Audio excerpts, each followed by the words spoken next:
Good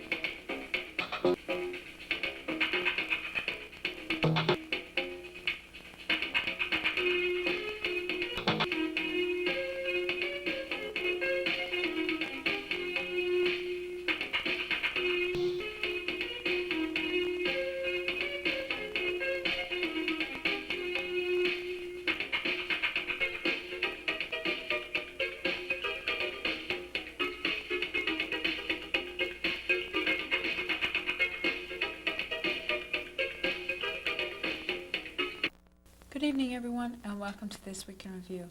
In tonight's program, we will have... If you can't get the items to the parish hall yourself, contact... Find out about the firemen's adventures on their walk, and we will visit Sandbanks Park to find out the program. The Jolly Seniors held their annual craft and bake sale on Tuesday. Total monies raised from their sale was $1,375. Mrs. Hilda Kosser said she was very pleased with the number of people who were interested in their display of goods. As a result of a suggestion from one of the employees of TRA Newfoundland, a division of Sobeys Limited, the management and staff of TRA are trying to raise $20,000 to purchase a T1-100 infant transport incubator. This infant incubator would be for the use at the Janeway Hospital and will enable the Janeway neonatal personnel to transport newborns safely and efficiently without the threat to the infant's life.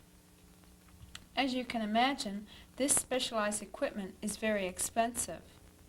Employees of TRA are trying to raise this amount to buy the incubator as a Christmas gift for the children of Newfoundland and Labrador.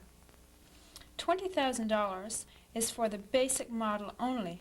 Therefore, the more money raised, the better incubator will be purchased. TRA Newfoundland realizes that you may have already contributed to the Janeway this year, but this is for a very special piece of equipment and of need at this hospital for sick children. If you, your store, or any group would like to contribute, please make your check payable to the Janeway Hospital and notify Gordon Ingram, the representative for TRA in Burgeo. And that way, the people of Burgeo will know how much this town has contributed. A receipt will be issued by Janeway. Also, in appreciation of the people's helping TRA reach this goal, they will make one draw on this channel, Channel 10, for one 10-pound box of T-bone steaks, to be won in Burgeo and every community that helps out.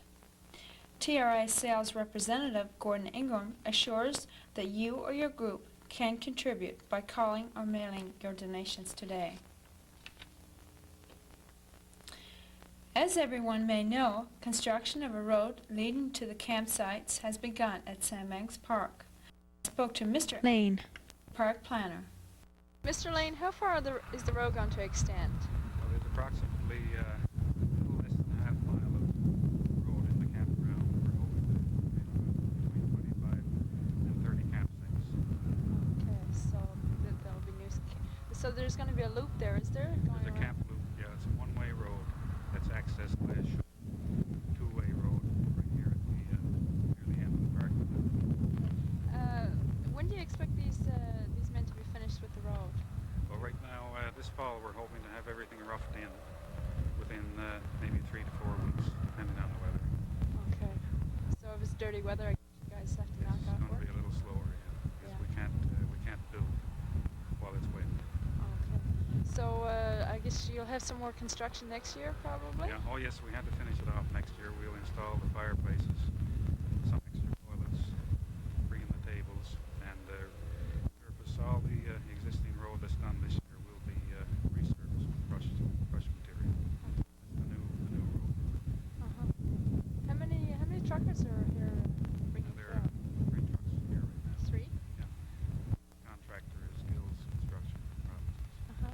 have a couple of local men hired on here, right?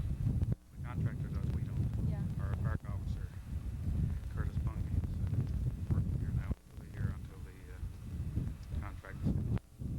Okay. Okay, thanks very much.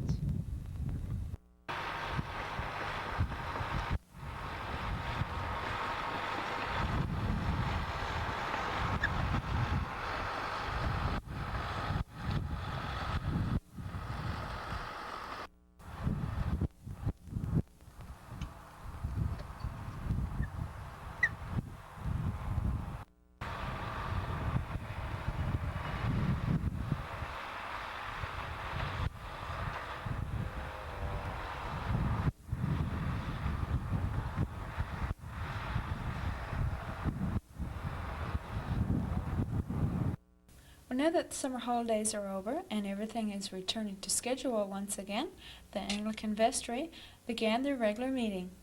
We have a report from the Communication Overseer, George Childs. Good evening. As the Communications Overseer for the Anglican Church, this is my second report to you on BBS. In my first report, I told you that the church had planned 3 major projects, namely, installing an electric heater in the chapel area of our church, painting the interior of the rectory, and making a parking lot for the church. All 3 of these projects were completed, and as a result, some thank yous are in order. Although they were paid for their labors, thanks are in order to John Grant, who painted the rectory, and to Lou Cooper for making the parking lot. Both gentlemen did a commendable job. Special thanks, however, must be extended to George Bill Ingram and Lloyd Skinner for providing free labor in building and repairing bridges at the rectory, and to Fred Pink, who installed the electric heater at the church free of charge. I am confident that I speak for the whole congregation in saying that the giving of your time so freely to such worthy causes is greatly appreciated. Therefore, sincere thanks are extended to you. My purpose here tonight is to report on the vestry meeting held on Sunday, September the 24th. As you already know, the vestry is the governing body of the Anglican Church. The members were elected during an annual general congregational meeting and have the authority to make decisions and policies for the church. Members of the congregation can attend a vestry meeting. However, they must attend as observers only. In order for a member of the congregation to speak at a vestry meeting, that member must first make the request in writing. So if you want to sit in on a vestry meeting, you are invited to do so. If you have a matter you want to address, you must first make a request in writing to the vestry. At the vestry meeting on September the 24th, a new Sunday school policy was adopted. I would like to inform you about the most important guidelines in this Sunday school policy. First, Sunday school classes will be offered to preschool children aged 4 years, kindergarten children, and children in grades 1, 2, 3, 4, and 5. A confirmation program will be offered for grade 6 students or children between the ages of 11 and 13 years. All children will be required to attend 75% of the total classes offered before a certificate of promotion is given. Any child who do not complete all the offered programs of our church, that is, if a child do not complete the courses offered from kindergarten to grade 5, then that child will have to take a test called a pre-confirmation test before he or she can take the confirmation program. You cannot be confirmed unless you do the confirmation program. The pre-confirmation test will determine what the child will need to learn and the length of time to learn it, and this could be as long as 3 years. In other words, if your child never attends Sunday school and becomes eligible for confirmation as far as age is concerned, your child will have to do a program to prepare him or her for confirmation, and that program could take an extra 3 years.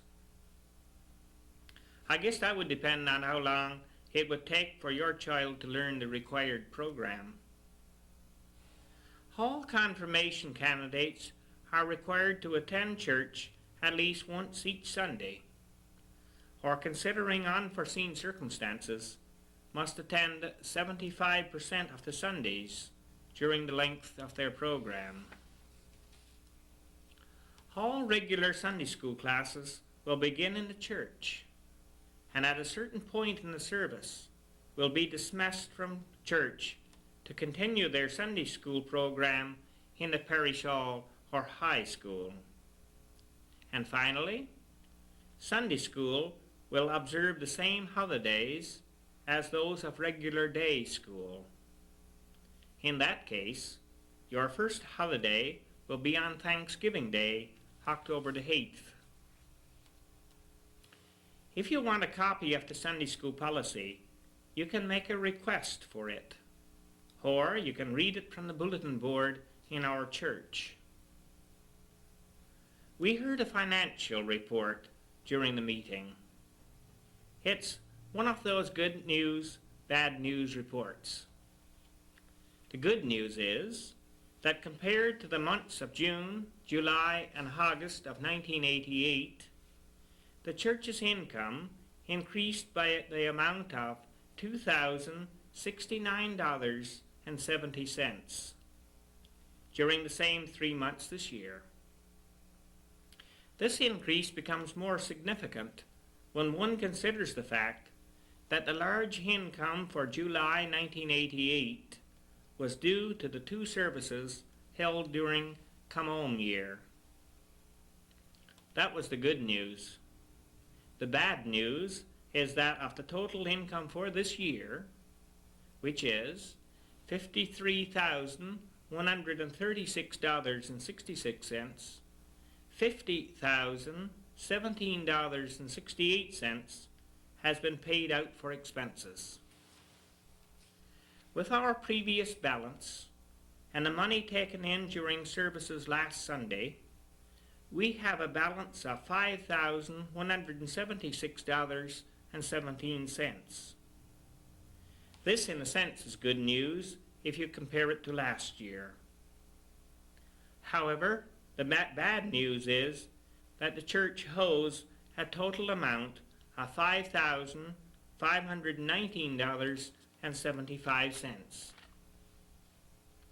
This expenditure includes building materials for the rectory bridges and $4,500 for Senate assessment for the months of June, July, and August.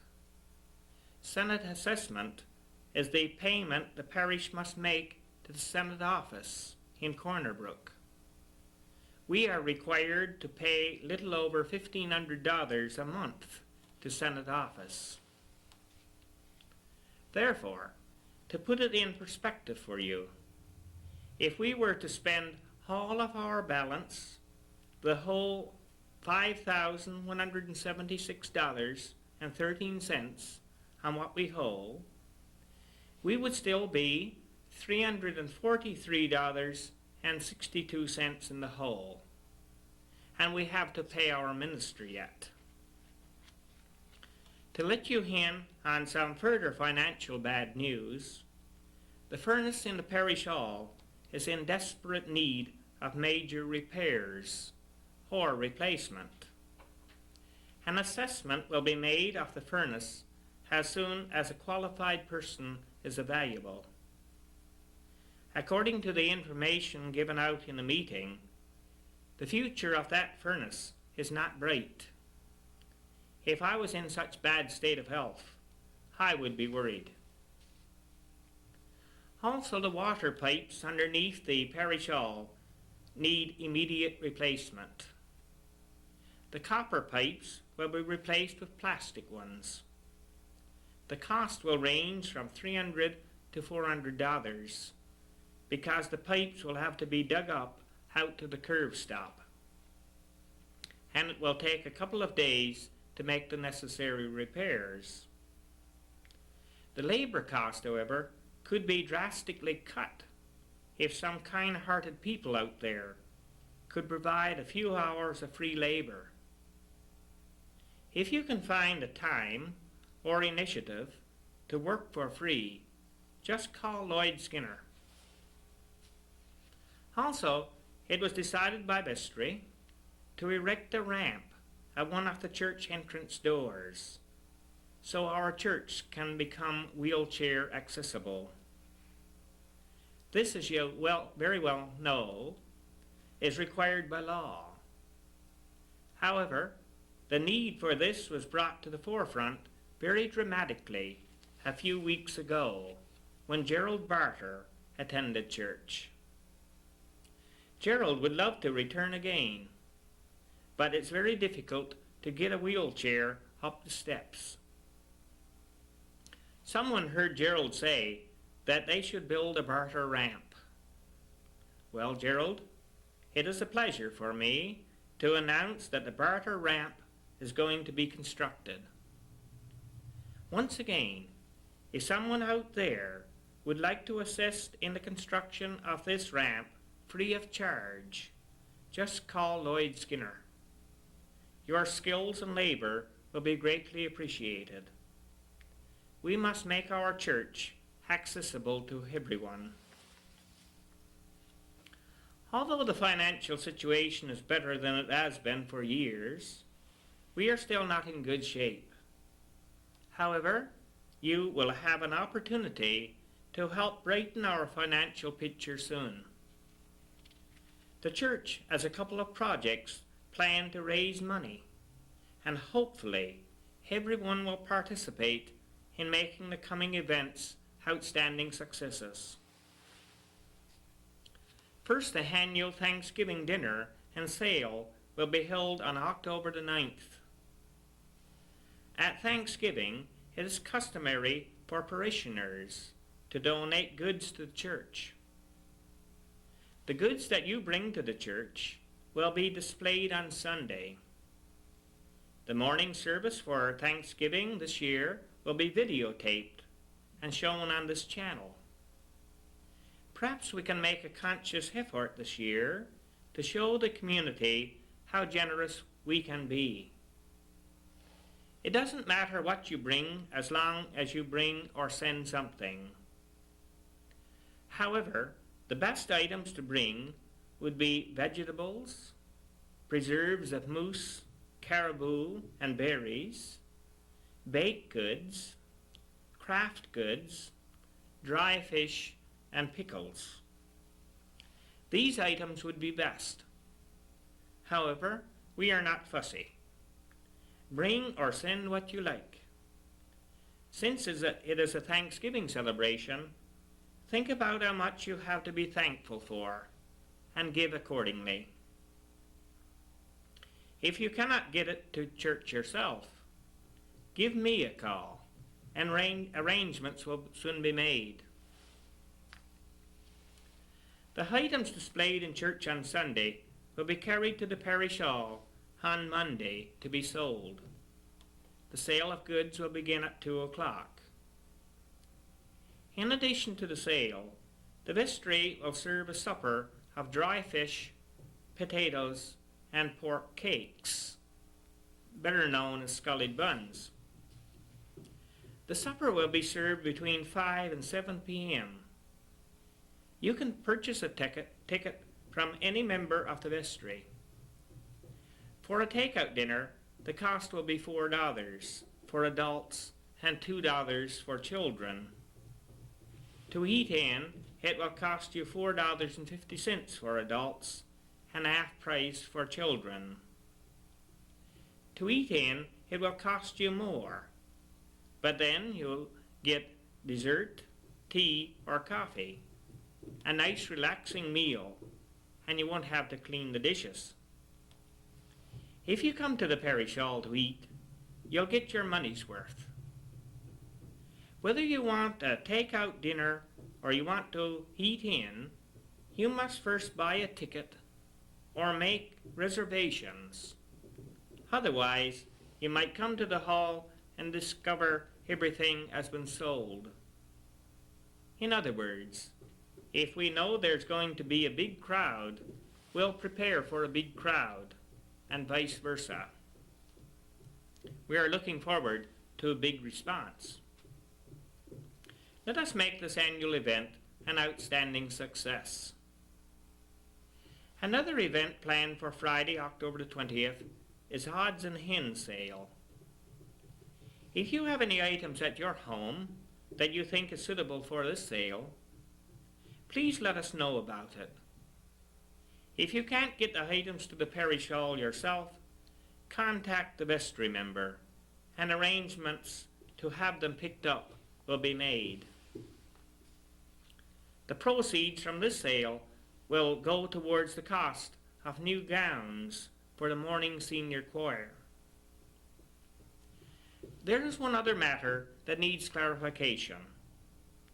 It is rumored that the person who is working as secretary for our church gets paid by the church.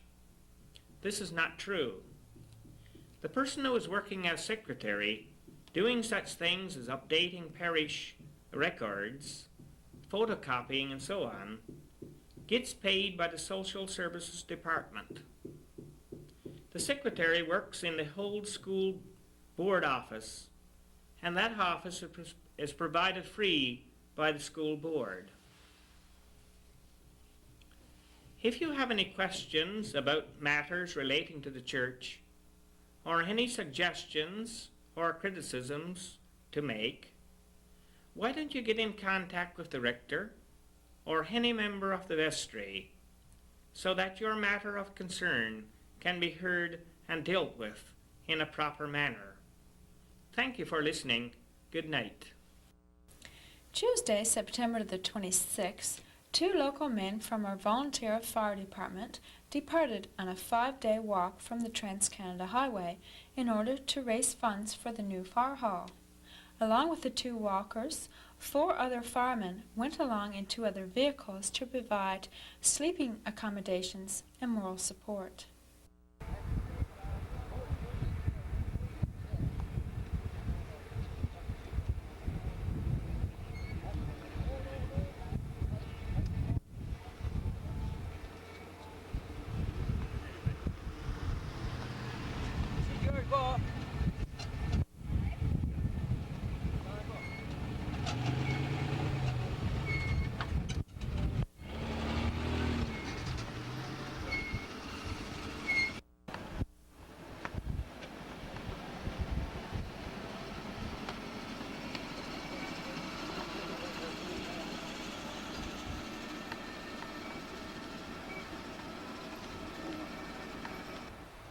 Okay, guys, you're almost home. How do you feel right now at this point? John, I feel great right now. Larry, what about you? It feels good. Yeah? Yeah. And how are your feet right now? Well, mine's a bit bad, but I'll make it. Yeah, you'll make it the rest of the way. Oh, yeah. Did you have any problems on the road, Cal? No, I had the muscles tighten up one spell, but it wore off. Uh-huh. Okay. You guys left Burgeo on a Tuesday, and what time did you start walking? 3:30 Tuesday. 3:30. So how much time did you punch in on Tuesday? We walked 12 miles. And how long did that take you, Cal? 3 hours and 20 minutes, I think. Yeah? So where did you camp out the first night? The linerboard camps. Yeah. Did you have much problem with the traffic? Much traffic on the go? Yes, there were a lot of wood trucks over on the other side that was a bit fast. Okay. What about on this end of the road? Did you, how did the traffic behave? Oh, it was good on this end. Yeah? Okay, and here you guys had a bit of rough weather, Larry? Yes, we had really bad. First day we had rain for all day, and the next day we had snow. Yeah? Yeah, it was really, really dirty. So there's two other trucks here keeping you company. I guess you guys bunked down in there, did you? Or? Yeah, we bunked down in the blue one. Okay. Eric's truck. Yeah. The other one for a cookhouse. More so Cookhouse, for is a it? storage room. Okay, who was the cook? Eric, Yeah? our big Eric. So how was he for a cook? Good. Yeah. We're here. You're in one piece. So would you guys think about doing this again in sometime in the future? Yeah, I would, yeah.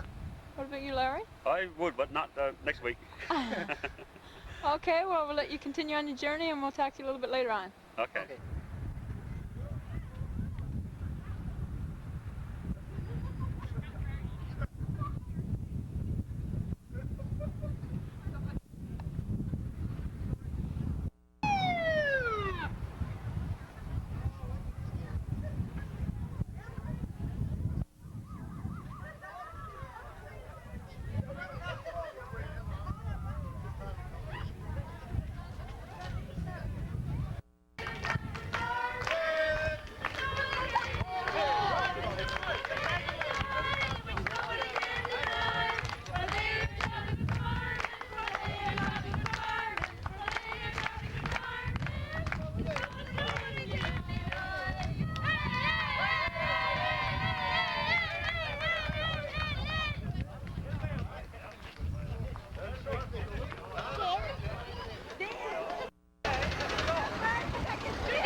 John, what were your duties on this trip? What did you do? Okay, I was the driver of the van, and I was the first aid attendant, general lackey for them falls. Okay, Eric, what about you? I was cook. I guess you had a few folks there. I had some dirty digs, but you know, it was all took in good turn. Everything was pretty good along the way. There were no complaints. Carolyn? I was helping out with the cooking and carrying some of the food and stuff in the truck. Trip. Walker. Walker. And I was everybody's assistant, I guess. If something went wrong and with one of the walkers, John would attend to them, and I'd drive the van while he was looking after those guys. Okay. So, John, did you have much tending to, as Con would say? No, they looked after their own feet, and put a ice pack on Larry's foot, and that's about it. There's no serious injuries or anything. What kind of distance did they cover and the times? Can you give us? Well, the first day we went in, we lifted highways at 3:30, so we walked 12 miles. The weather was good. We did it in 3 hours, 20 minutes. Next day, we walked 25 miles in 8 hours and 30 minutes. It started raining around 8 in the morning, or 10 in the morning, so they had to put on the rubber gear, and that was hard on the feet. Next day was that Thursday? Walked 25 miles again, but it took 10 hours. When we woke up in the morning, we had 3 inches of snow all around the place, and we had a blizzard all morning. The snowplow was on the road, and the salt truck was out, and everything else was bad. So yesterday we walked 8 hours for 20 miles. That was across to Garth Martin's cabin in there. And today we were 3 hours. We were stopped off them on 9 miles. It was foggy this morning, but we had the sun rest away, so we had pretty good after all. About 33 hours or somewhere in there for the 96 miles, right? Especially you two guys were walking. Do you feel that it's a worthwhile cause what you did? Oh yes, really worthwhile. Yeah, I would say the Nina's going to be good. Good fun in that reason. Con, I understand you did some walking as well? Yeah, I done a bit of walking. Give Larry a break there when he got a bad foot, put an ice pack on it. So I got out and walked for a while, and when his foot got better, he walked again, right? And done some extra walking. Getting tired of sitting in the van all day, so I got out and walked along with the boys, boost up their spirits a bit. So that was okay. Got a bit of exercise at the same time. Did you find that you were probably, you wanted to give it up at some point, like maybe when you guys had real bad weather? No. No way. No, I was set out to do the trip and I was determined to do it. Yeah. What about you, Larry? I guess you were pretty determined. Oh, I was determined to do it, right? You know, just that I had to go to work for a while, for, let's say, for a spring. Couldn't let well out of the way. But I was determined to do it. Now that you guys have completed your walk, what do you think of like the people that set out to walk across, say, like Canada or United States? What do you think about them people now? I guess he didn't go on over to TWIR Park. I thought I'd been walking across that road, right? Yeah. Oh yeah, because it's different, right? So you had a line walk on 1 foot, right? A lot of difference. I really thought of them, right? TWIR Park, Steve Final again, right? So I thought we done a lot.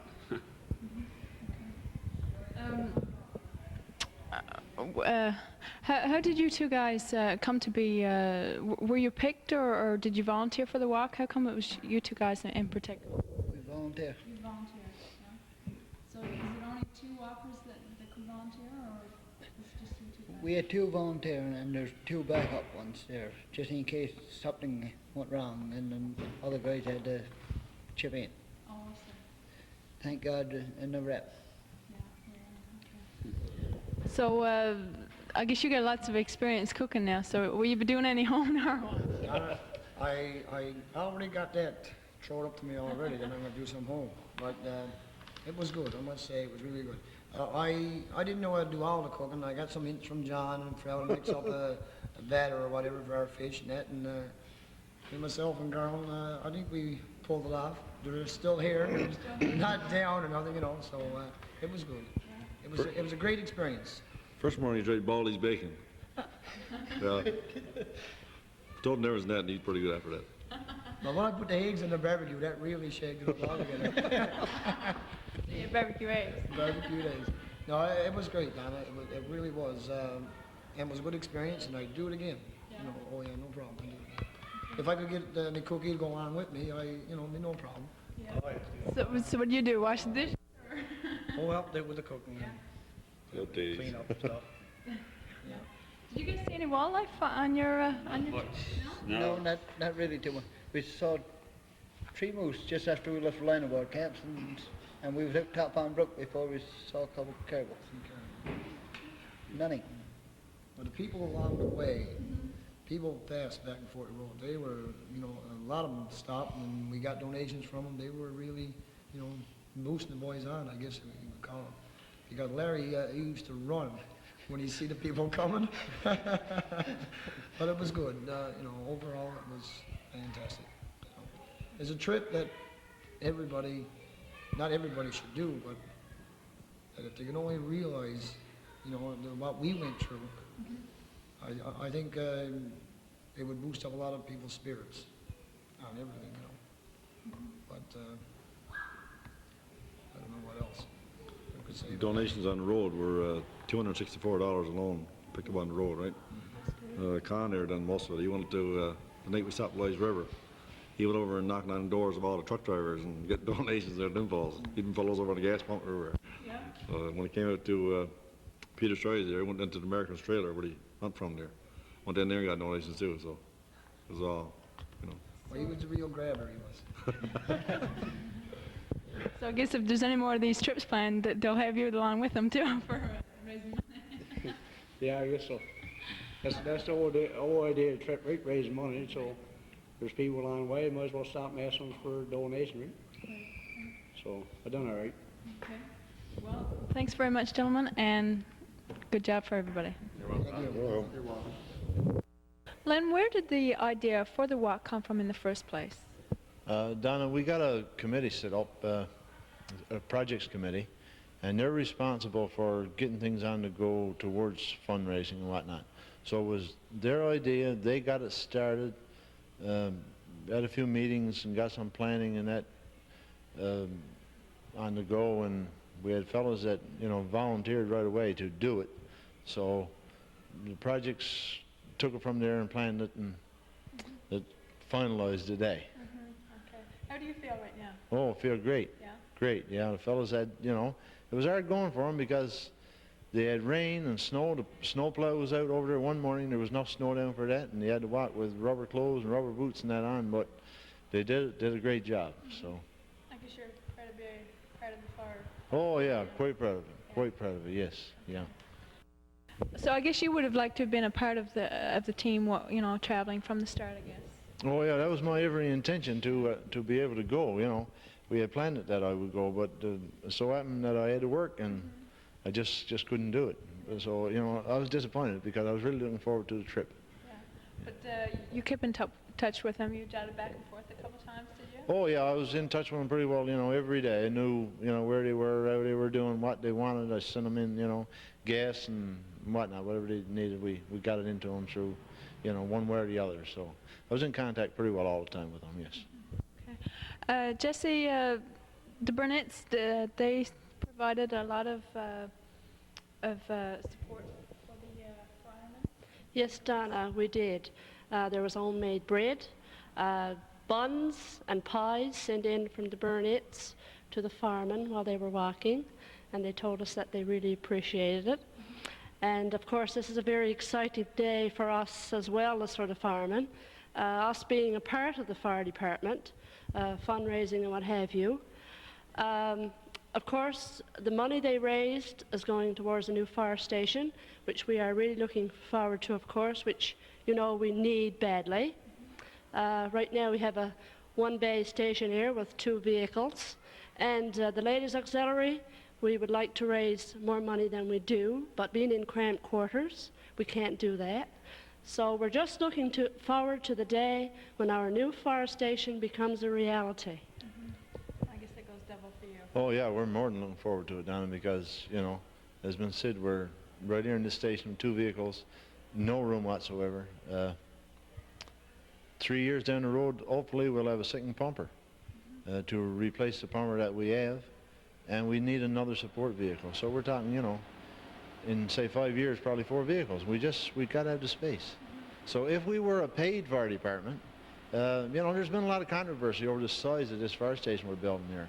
But if we were a paid fire department, where if the town was large enough to fully support the fire department and provide everything that we need for firefighting, then sure, we would need a 2-story building. But as it is now, we have to do a lot of fundraising on our own, and we have to have somewhere to do it. Right now, we don't have anywhere, we have to go around to different buildings. So we can have our own place. We're hoping that through all our fundraising efforts that we can raise enough money to pretty well totally maintain the new building.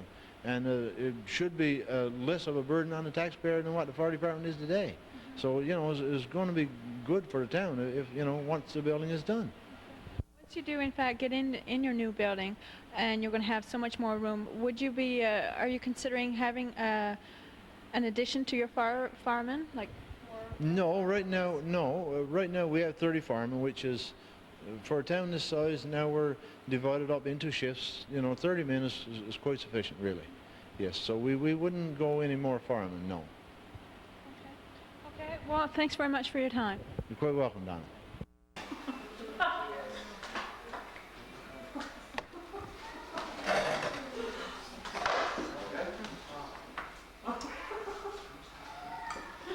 On behalf of the fire department, I'd like to take a few minutes to welcome back our walkers and our support people. Larry got a few blisters and some swollen feet. Other than that, he's not too bad. Cal told me that he's good for another 200 miles before we got to reach-you him, so he's good for a little while yet. Anyway, fellows, we certainly appreciate what you've done to take on this fundraising effort. You had to give up 5 days of your time to do it, besides all the time that was put into the planning and that of it. It was all time consuming, and we certainly appreciate what you've done. You certainly didn't have ideal weather conditions to walk in.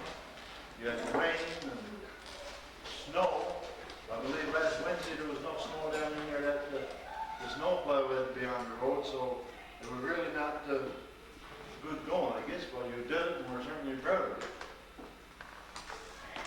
I would like to thank the projects committee who came up with the idea to get this walk on the go. they put a lot of time into it, in meetings and discussions and whatnot, because a lot of time you had to go into it, it just didn't materialize overnight.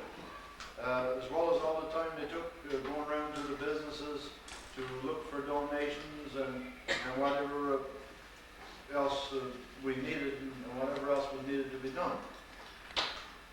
I'd like to thank the public who so generously supported us again, as they always do. We don't know exactly how much money we raised yet, because we haven't got our sponsor sheets in, but it looks like we're going to be in the $3,000 range at least, and that's exceptionally good. When we started this, we said we'd like to make probably $1,000, and we're certainly going to exceed that by a great deal. I'd like to thank the businesses in town who made donations of groceries, joggers, whatever else needed to be donated. Also, Irving Oil and Altamar, who made donations of gasoline, because without the support of the businesses, we certainly would have had a lot more expenses, and we wouldn't have come out as well profit-wise as we will now.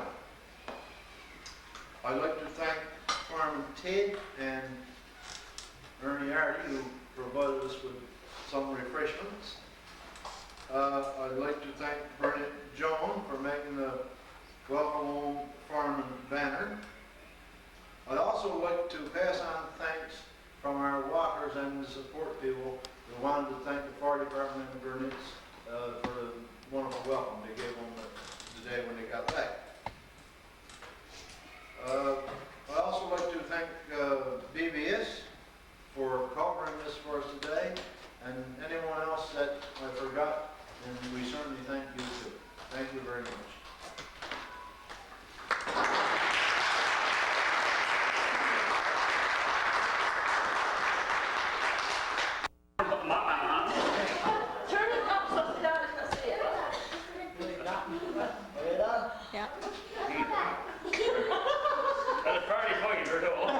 Now over to Brad and Maurice for the elementary school news.